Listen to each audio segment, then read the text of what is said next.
तारीफ़ रब्बिल आलमीन के लिए, दुरूद व सलाम अंबिया और मासूमीन के लिए, मेरी जदोजहद धरती के मजलूमीन के लिए। मैं सिंध और पाकिस्तान की बेटी उमेरबा। सरदार तेरी दस्तार पे लानत।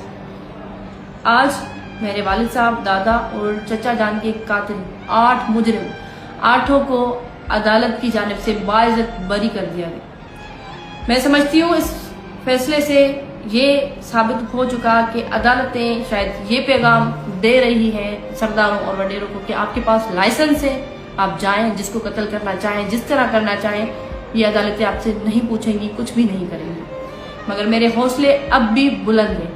सरदारों की हसरत है, मुझे डराता हुआ जो है देखना चाहते हैं, रोता हुआ देखना चाहते हैं, मगर ये हसरत वो कब्र तक लेके जाएंगे। मेरे हौसले बुलंद हैं।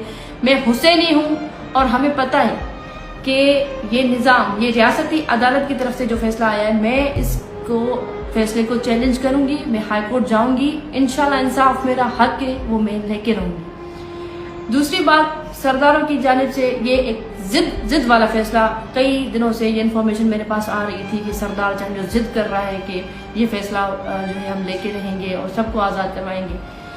तो सवाल यहाँ पे पैदा होता है कि 3 कत्ल हुए हैं और उसमें एक भी मुजरिम को सजा नहीं लगी। तो आप सब खुद समझे, शऊरमंद लोग खुद समझे कि ये किस तरह का फैसला है, कहाँ से आया हुआ फैसला है।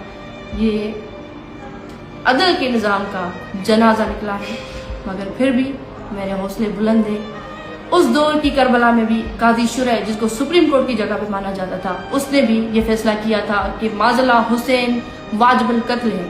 मगर आज भी हुसैन जिंदा है, यजीद का नामो निशान मिट चुका है। इंशाल्लाह हम सुरखरू होंगे। सबकी बेहद शुक्रगुजार हूँ। मैं खैरियत से घर पहुँच चुकी हूँ इंशाल्लाह।